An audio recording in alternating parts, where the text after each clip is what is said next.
Bonsoir à vous tous et bienvenue à nouveau à un autre enseignement biblique pour nous encourager à progresser dans les voies du Seigneur. Nous continuons ce soir à considérer les vérités de la parole de Dieu telles que trouvées dans les principes des Écritures. Ces principes de vie qui offrent une conduite à suivre et une pratique concrète de la volonté de Dieu dans notre marche de tous les jours. Donc, c'était pour ça qu'on a débuté cette série-là, pour analyser ce que le Seigneur s'attend concrètement de ses enfants, même dans des sujets peut-être plus ambigus où on doit mettre en pratique ces vérités. Ce soir, j'aimerais qu'on puisse considérer un principe biblique qui nous aide à développer de l'excellence dans notre service pour le Seigneur. Un principe biblique qui nous aide à développer de l'excellence dans notre service pour le Seigneur, de la qualité dans nos œuvres pour notre grand Dieu, de l'excellence dans tout ce que nous faisons pour la gloire du Seigneur, étant prêt à travailler de mieux en mieux à l'œuvre du Seigneur, d'après 1 Corinthiens 15 au verset 58. Et la Bible nous promet dans ce passage-là que notre travail ne sera pas vain dans le Seigneur, parce que Dieu va utiliser nos efforts et il va bénir notre service pour accomplir toute sa volonté selon sa souveraineté.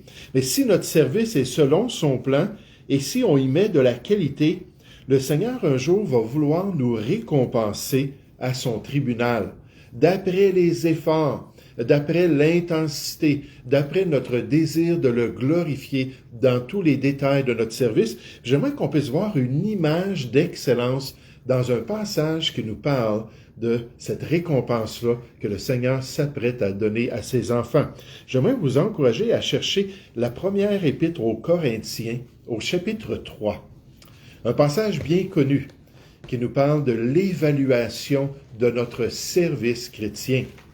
1 Corinthiens, chapitre 3, et vous allez voir, il y a cette image-là de la qualité qui va ressortir devant le Seigneur Jésus lorsqu'il va évaluer notre service en tant qu'enfant de Dieu.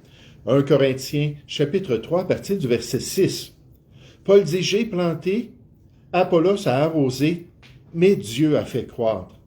En sorte que ce n'est pas celui qui plante qui est quelque chose, ni celui qui arrose, mais Dieu qui fait croître et gloire à Dieu. Gloire à Dieu pour son œuvre. Celui qui plante et celui qui arrose sont égaux. Et chacun recevra sa propre récompense selon son propre travail. » Maintenant, ici, cette proposition-là qu'on voit qui est traduite selon, ça veut dire en proportion de son propre travail. Il recevra sa propre récompense en proportion ou par rapport à son propre travail. Puis Dieu va nous évaluer personnellement. Il ne nous comparera pas avec d'autres. Il va nous regarder avec ce qu'il nous a donné comme don spirituel, ce qu'il nous a donné comme appel dans notre vie. Il va regarder le genre de service qu'on aura rendu. J'aimais tellement ça dans l'école chrétienne où je travaillais. Il y avait une compétition qui se faisait. À chaque année, on partait, les étudiants qui le voulaient, puis on descendait à Toronto. Puis là, il y avait des étudiants qui venaient d'à travers le Canada pour venir dans des compétitions. Puis là, il y avait des compétitions pour les gars de prédication ou d'allocution. Puis là, ils étaient testés par un comité pour voir s'ils étaient capables de bien prêcher. Il y avait toutes sortes de domaines au niveau de la musique, au niveau des sports, au niveau des équipes, au niveau de la composition. Il y avait toutes sortes de domaines, mais ce qui était intéressant, c'est qu'il y avait des standards d'établis et chacun pouvait recevoir une médaille d'or. Il pouvait avoir plusieurs médailles d'or, plusieurs médailles d'argent, plusieurs médailles de bronze parce que c'était pas basé sur une comparaison. Est-ce que lui est meilleur que les autres? C'était est-ce que la personne en face de standard est capable de faire un bon travail? Ça encourageait les enfants à investir, les adolescents à se donner à 100% à différents domaines dans lesquels ils pouvaient se développer pour ensuite présenter ça devant un comité, devant des juges et recevoir des récompenses. Mais au tribunal de Christ, ça va être exactement ça, selon notre propre travail. On nous dit au verset 9, « Car nous sommes ouvriers avec Dieu. Vous êtes le champ de Dieu, l'édifice ou le bâtiment de Dieu. Selon la grâce que Dieu m'a donnée, j'ai posé le fondement comme un sage architecte et un autre bâti dessus. Mais que chacun prenne garde à la manière dont il bâtit dessus. Là, on voit vraiment la nécessité de prendre cela à cœur. On construit sur le fondement de notre salut. Le salut, c'est clair, le fondement, c'est Jésus-Christ. Ça, c'est quelque chose qui est non négociable. C'est seulement en Jésus-Christ que se trouve le salut. Mais une fois sauvé, avec l'appel de Dieu, avec nos capacités, avec l'énergie que le Seigneur nous donne, là, on peut construire pour plaire à Dieu sur notre salut, que chacun prenne garde à la manière dont il bâtit dessus. Car personne ne peut poser un autre fondement, ça c'est incontournable, c'est Jésus-Christ, que celui qui a été posé, savoir Jésus-Christ. Or, si quelqu'un bâtit sur ce fondement, là j'aimerais vous ramener dans l'Ancien Testament et vous amener à penser au tabernacle que Dieu a mandaté pour Israël, et plus tard aux instructions qu'il a données pour la construction du temple. Et les éléments qu'il a demandés, c'était des éléments de qualité, des pierres précieuses, de l'or, de l'argent, le meilleur bois possible, les cyprès qui se trouvaient là, dans les comtés de l'époque, et toutes sortes de choses. Mais Dieu a tout démontré qu'il voulait de la qualité dans la construction que le peuple était prêt à faire pour lui. Et j'aimerais vous amener dans l'avenir, alors qu'on pense à la nouvelle Jérusalem et à tout ce que Dieu nous a révélé concernant cette grande construction que Jésus est en train d'accomplir. Il a dit, quand je vais avoir achevé la construction, je vais venir chercher mes disciples. Je vais venir chercher mes serviteurs. Donc, c'est 2000 ans que Jésus est en train de construire cette ville-là et on la décrit dans Apocalypse chapitre 21. Faite d'or pur, faite de pierres précieuses, vraiment une beauté incomparable dans l'histoire humaine. Maintenant, on revient à notre passage, on nous parle du tribunal de Christ et de notre service pour la maison de Dieu, de notre service pour son œuvre. Il nous dit, or, si quelqu'un bâtit sur ce fondement avec de l'or, de l'argent, des pierres précieuses, du bois, du foin, du chaume, l'œuvre de chacun sera manifestée ou révélée par le juste juge, par le Seigneur lui-même. On nous dit, car le jour la fera connaître, parce qu'elle se révélera dans le feu. Et le feu éprouvera ou testera ou examinera ce qu'est l'œuvre de chacun.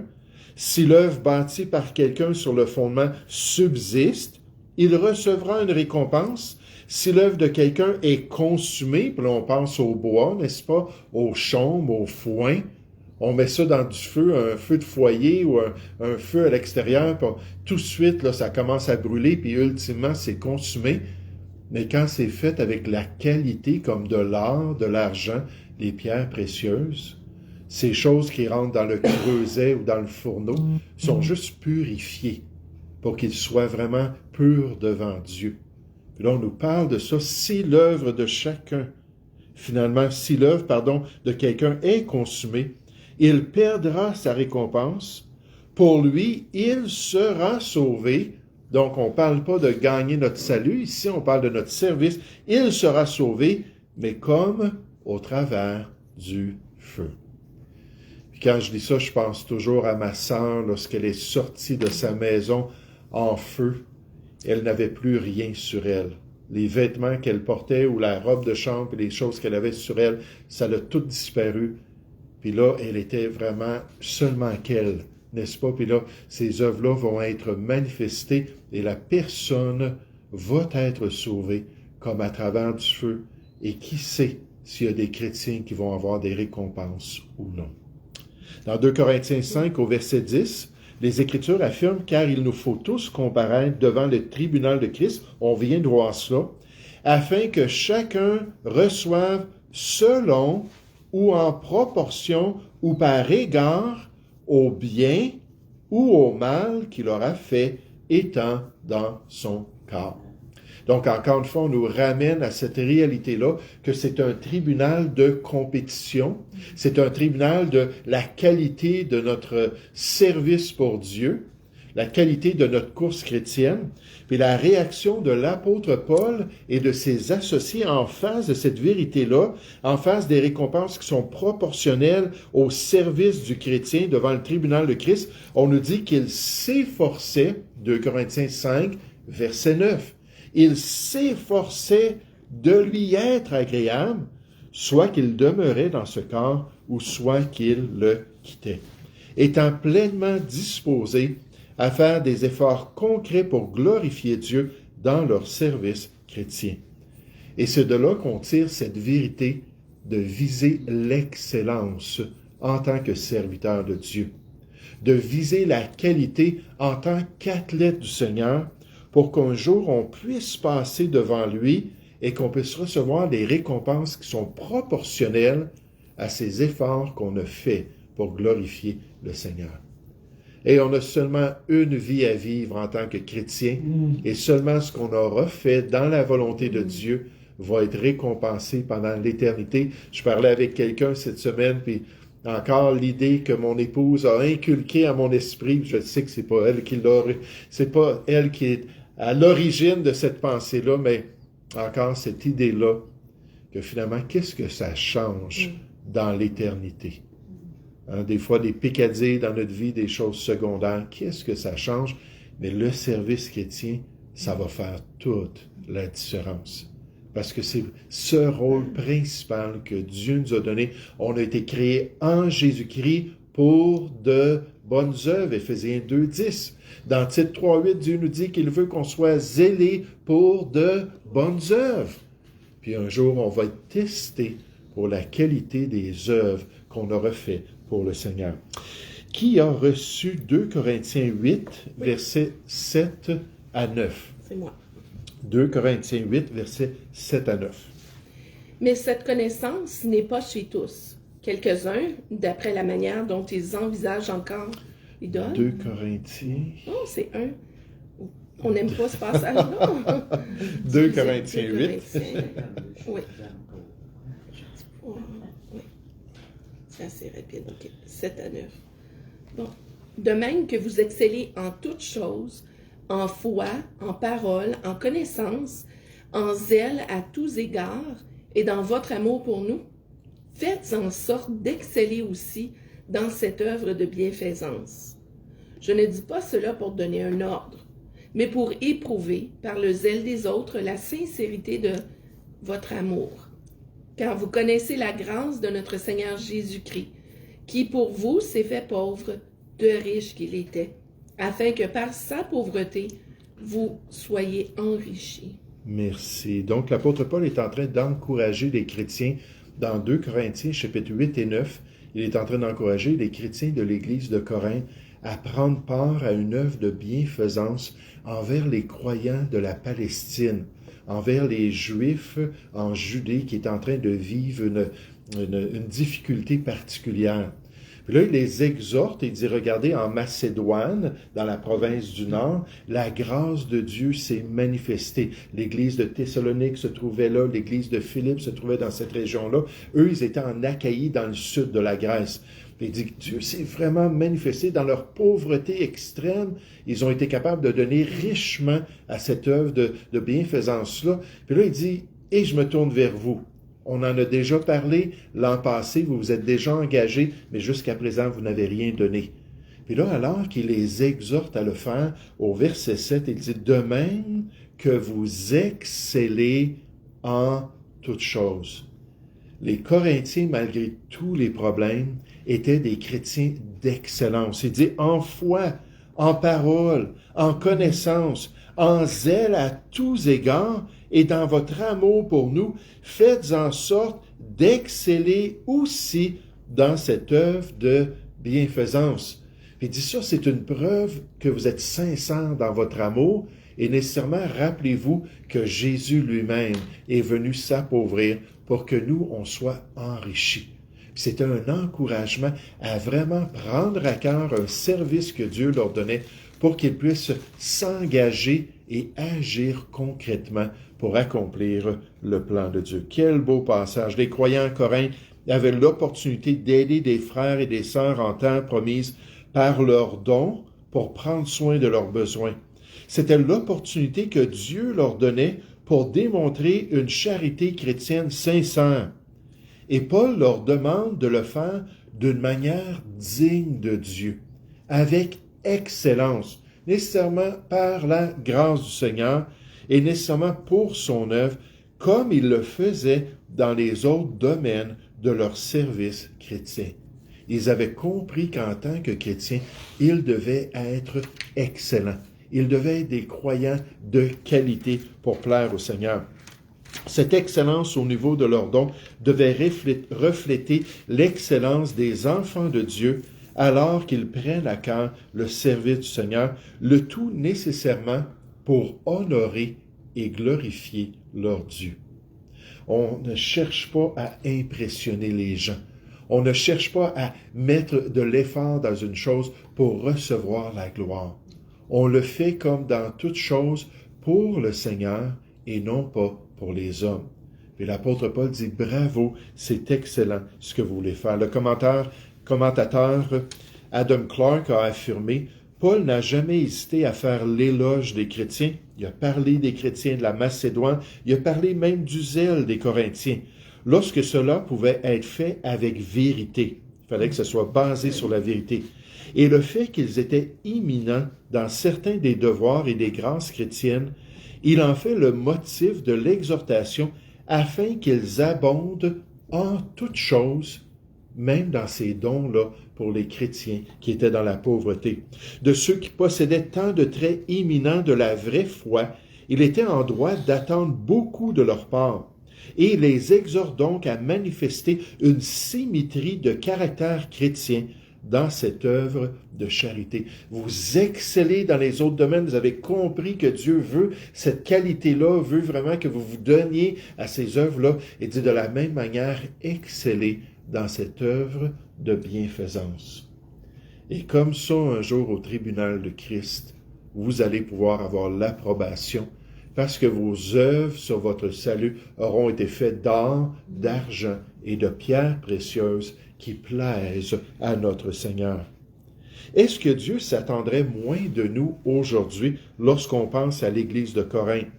Pouvons-nous excuser de ne pas faire le mieux que nous le pouvons, surtout avec l'exemple de notre Sauveur qui est spécifié ici par Paul au verset 9 et dit « Car vous connaissez la grâce de notre Seigneur Jésus-Christ qui pour vous s'est fait pauvre, il s'est dépouillé, il s'est appauvri, de riche qu'il était, afin que par sa pauvreté, vous soyez enrichis. » Ne pouvons-nous pas enrichir son œuvre par notre excellence pour sa gloire et pour son honneur? Soyons donc des chrétiens de qualité. Qui a reçu 2 Pierre, chapitre 1? 2 Pierre, chapitre 1, versets 5 à 11. À cause de cela même, faites tous vos efforts pour joindre à votre foi la vertu la connaissance, à la connaissance la maîtrise de soi, à la maîtrise de soi la patience, à la patience la piété, à la piété l'amitié fraternelle, à l'amitié fraternelle l'amour. Car si ces choses sont en vous, et y sont avec abondance, elles ne vous laisseront point oisifs ni stériles pour la connaissance de notre Seigneur Jésus-Christ. Mais celui en qui ces choses ne sont point est aveugle. Il ne voit pas de loin et il a mis en oubli la purification de ses anciens péchés. C'est pourquoi, frères, appliquez-vous d'autant plus à affermir votre vocation et votre élection, car, en faisant cela, vous ne broncherez jamais. C'est ainsi, en effet, que l'entrée dans le royaume éternel de notre Seigneur et Sauveur Jésus-Christ vous sera largement accordée. Merci. Wow, quel beau passage. Verset 5, à cause de cela même. Puis là, on nous explique dans les versets précédents les belles promesses de notre salut. cette assurance-là d'avoir reçu la vie éternelle en Jésus-Christ. Puis à cause de cela même, on nous dit, faites tous vos efforts. Le salut est garanti en Jésus-Christ. C'est un don gratuit. On a cette assurance, cette certitude. Mais maintenant, on peut faire tous nos efforts pour joindre à votre foi la vertu. Puis le mot vertu, ça veut dire la qualité ou l'excellence. Zodiatis, qui est un expert, décrit ce terme biblique. Il dit dans le Nouveau Testament, le mot décrit la vertu, l'excellence, la qualité ou même des fois la perfection. Donc, ça nous parle de quelque chose de complètement développé, quelque chose qui nous a permis d'être matures devant Dieu dans une œuvre quelconque. Puis ça dit, ajoutez à votre foi qui vous permet de marcher avec Dieu, votre foi qui vous a permis de recevoir le salut, ajoutez la vertu. Puis à la vertu, la connaissance, et à la connaissance, la maîtrise de soi, à la maîtrise de soi, la patience, à la patience, la piété, à la piété, l'amitié fraternelle, à l'amitié fraternelle, l'amour, car si ces choses sont en vous, et comme j'aime ça, et ils sont avec abondance, si vous excellez dans toutes ces choses, elles ne vous laisseront point oisifs ni stériles pour la connaissance de notre Seigneur Jésus-Christ. Quand on sert Dieu de tout cœur, quand on est en train d'accomplir sa volonté par sa grâce, et grâce à la relation de dépendance en Jésus-Christ, alors on va être joyeux de servir Dieu, puis d'accomplir le plan de Dieu. Puis on nous dit au verset 10, c'est pourquoi, frères, appliquez-vous, faites tous vos efforts, et appliquez-vous d'autant plus à affermir votre vocation et votre élection, à vous rassurer de votre salut par ce service chrétien-là, car en faisant cela, vous ne broncherez jamais. C'est ainsi, en effet, que l'entrée dans le royaume éternel de notre Seigneur et Sauveur Jésus-Christ vous sera largement accordée. C'est Jésus la porte qui nous permet de rentrer au paradis, mais nos œuvres d'excellence nous permettent d'avoir cet accès alors qu'on se confie en Jésus et qu'on accomplit la volonté de Dieu. Pour un chrétien fidèle, la fanfare du Seigneur honorera celui qui l'aura servi de tout cœur. Est-ce que nous sommes prêts à pratiquer ce principe de vie? Voulons-nous faire de notre mieux par la grâce du Seigneur? Allons-nous de chercher à nous améliorer afin de le servir de progrès en progrès? Je disais ce qu'un auteur chrétien bien connu dans les milieux théologiques, dit concernant la question de la vertu des enfants de Dieu dans leur service chrétien. Il dit, Pierre exhorte ses compagnons chrétiens à démontrer la réalité de leur propre statut auprès de Dieu par une conduite digne du Seigneur. Donc, pour démontrer que vous êtes vraiment des enfants de Dieu, en suivant la volonté de Dieu, puis en accomplissant sa volonté. On l'a vu, Tite 3.8, en étant zélés pour les bonnes œuvres. Ceux qui ont cru en Dieu, qu'ils soient zélés pour des bonnes œuvres. On nous dit dans Tite 2.14, purifiés par Jésus-Christ et zélés pour les bonnes œuvres. Donc, on est consacré à Dieu et ça vient juste démontrer qu'on est vraiment des sauvés puis des enfants de Dieu. On va voir ça pas ce dimanche soir, mais très bientôt, dans notre série dans 1 Jean. La certitude que notre obéissance et notre service montrent à notre cœur que nous sommes passés de la mort à la vie. C'est une des réalités. Notre marche, notre service en est influencé. De cette manière, par une conduite digne du Seigneur, ils seront préservés de l'échec dans cette vie et seront accueillis avec enthousiasme dans le royaume éternel du Seigneur. Pierre n'enseigne pas ici que notre salut doit être gagné par des bonnes œuvres, ni que nous pouvons renoncer à notre relation avec Christ une fois que nous avons véritablement répondu à son appel. Il nous rappelle plutôt que le développement d'un caractère authentique, similaire à Christ, est la seule preuve pour nous-mêmes et pour les autres, comme fruit de notre salut, de notre statut de chrétien, même si nous échouons parfois dans nos tentatives de le glorifier dans ce monde. Donc, c'est bien qu'il ait rajouté cela. On fait des efforts, puis on veut avoir de la qualité, puis on veut exceller, et malgré tout, on peut manquer occasionnellement. Le pasteur Warren Wiersbe ajoute ces mots. Le chrétien qui grandit marche avec confiance parce qu'il sait qu'il est en sécurité en Christ. Ce n'est pas notre profession de foi qui garantit que nous sommes sauvés. On peut dire Seigneur, Seigneur, autant qu'on veut. S'il n'y a rien qui a changé, c'est pas une grande preuve. Il dit, ce n'est pas notre profession de foi. Il dit, c'est notre progression dans la foi qui nous donne cette assurance.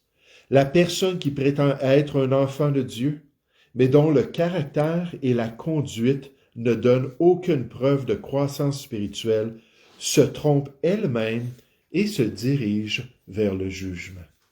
Et ça, c'est tellement triste dans nos milieux chrétiens, parce que même dans les milieux évangéliques qui prêchent l'évangile de Dieu, il y a tellement de personnes qui se disent chrétiennes, tellement de personnes qui rendent un témoignage d'une relation quelconque avec Dieu, mais qui n'ont absolument aucun fruit de la nouvelle vie qui se trouve en Jésus-Christ. C'est une des raisons pour lesquelles on ne voit pas de fruits spirituels dans les gens religieux qui viennent à l'Église chrétienne, mais sans avoir expérimenté la nouvelle vie qui se trouve en Jésus-Christ. Je reviens souvent à cela, mais lorsque ma mère est revenue de l'Europe, j'avais appris par le pasteur, entre-temps, moi, j'ai accepté le Seigneur, après qu'elle soit partie en Europe, mais le pasteur Paulie m'a dit, mais je connais ta mère, puis elle est venue me voir, puis elle a prié pour accepter le Seigneur. Là, j'étais tout surpris, puis elle m'a donné un Nouveau Testament avant de s'en aller en Europe, elle a dit, lis ça, fait que moi, dans ma tête, wow, elle a accepté le Seigneur. Là, j'avais hâte de la voir, puis finalement, j'apprends qu'elle revient de l'Europe. Il y avait eu des pépins, là, avec ses papiers en Europe, puis quand elle est arrivée, je suis allé la voir, j'ai dit, hey, je suis ton frère maintenant dans le Seigneur. J'ai dit, j'aimerais ça qu'on puisse parler là, de notre vie chrétienne. J'aimerais ça qu'on puisse parler ensemble de nos lectures dans la parole de Dieu, de notre service chrétien, de notre témoignage pour la gloire de Dieu. Puis sa réaction, c'était absolument rien. Ça ne l'intéressait pas du tout. Elle avait fait une profession de foi, mais il n'y avait pas eu de changement. Ça n'a été que juste quelques temps plus tard, peut-être 2 ans plus tard, je ne suis pas certain là, du nombre de mois ou d'années, que finalement, là, elle a fait une profession de foi et ça l'a fait un changement. Et pendant les 15 ans que Dieu lui a donné de l'âge de 45 ans à l'âge de 60 ans, c'était indéniable que son service chrétien était important. C'était indéniable qu'elle avait à cœur de témoigner. C'était indéniable qu'elle voulait lire la parole de Dieu et parler avec les gens de la parole de Dieu.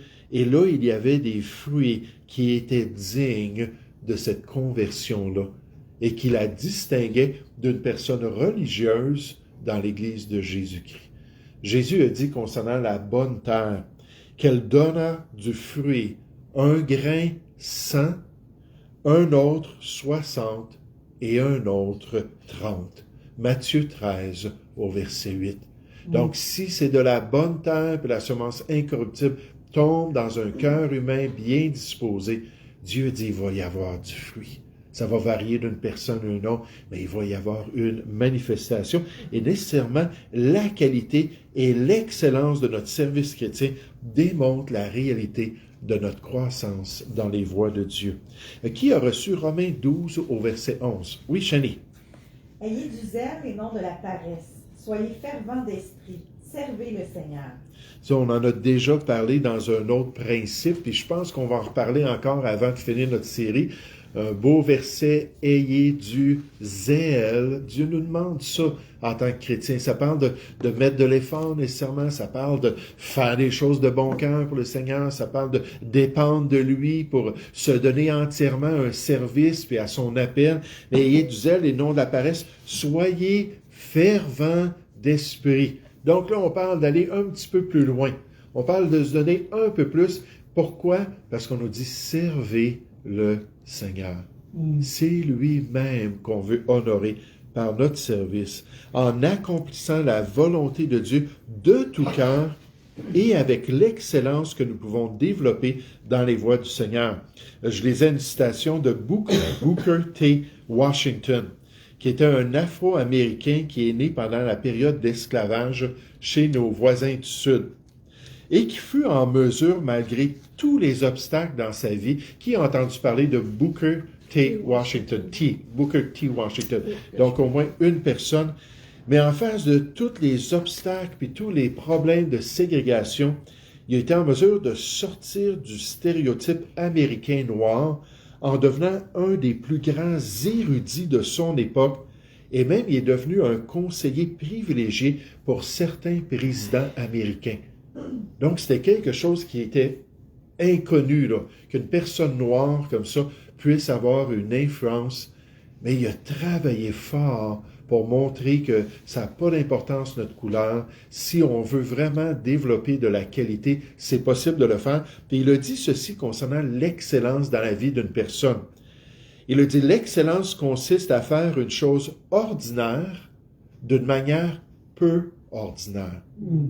L'excellence consiste à accomplir une chose, à faire une chose ordinaire d'une manière peu ordinaire. Donc, quand il est allé à l'école, il s'est donné à 100%. Quand il a commencé à développer, puis à faire ses inventions, puis à développer son collège, tout ça, il s'est donné à 100% des choses que la plupart des gens auraient fait sans elle. Lui, il les a fait de tout cœur et il est devenu une sommité dans son milieu à cette époque tellement difficile. Parce qu'il était prêt à faire des petites choses de bon cœur et à les faire avec excellence. Oh, que notre service chrétien devienne de plus en plus excellent. Soyons prêts à travailler de mieux en mieux à l'œuvre du Seigneur. Faisons partie des enfants de Dieu qui sont prêts à laisser le Seigneur faire d'eux des vases d'honneur. 2 Timothée chapitre 2 nous dit au verset 20, des vases d'honneur dans la maison de leur Dieu. J'aimerais juste terminer en vous partageant une illustration que j'ai trouvée très intéressante. Le nom Stradivarius est synonyme de violon de grande qualité. En effet, Antonius Stradivarius a insisté pour qu'aucun instrument construit dans son atelier ne soit vendu avant d'avoir atteint la perfection que le soin et l'habileté de l'homme pouvaient lui conférer. Il savait que ce ne serait pas parfait, mais on dit on va tout faire pour atteindre le plus possible la perfection. Puis on voit un de ces violons qu'il a fait. En fait, il a fait 1100 instruments musicaux, puis on en a encore 700 là, dans les musées à travers le monde. Il a dit, voici pourquoi je veux faire cela.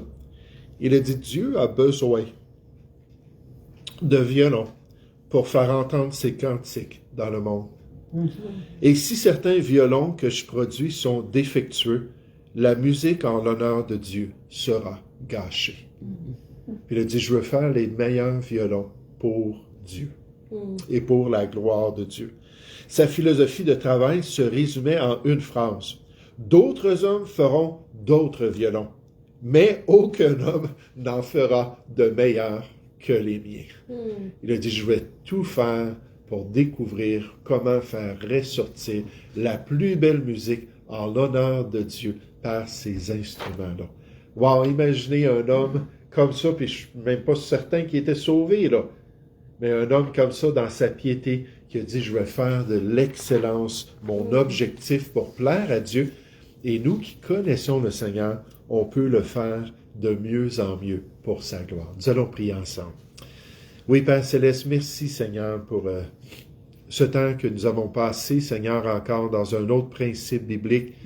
Merci pour ces vérités, Seigneur, alors que tu nous dis de faire tous nos efforts, alors que tu nous dis de nous efforcer de lui être agréable, alors que tu nous dis d'ajouter des choses à notre foi pour que ce soit en abondance, alors que tu nous dis d'exceller en toutes choses. Et c'est certain que, Père, on n'est pas à la hauteur. Alors, Père, on se tourne vers toi pour que tu nous aides à faire des petits pas de progrès et que tu nous aides à te glorifier de plus en plus. Pour qu'un jour, ça ne soit pas du chaume, ça ne soit pas du bois, ça ne soit pas du foin, Seigneur, mais que ce soit des pierres précieuses et de l'or et de l'argent, des matériaux qui t'honorent, parce qu'on a pris à cœur d'accomplir ta volonté, de servir Christ le Seigneur. Bénis-nous alors qu'on cherche à le faire. Je te prie, au nom du Seigneur Jésus. Amen.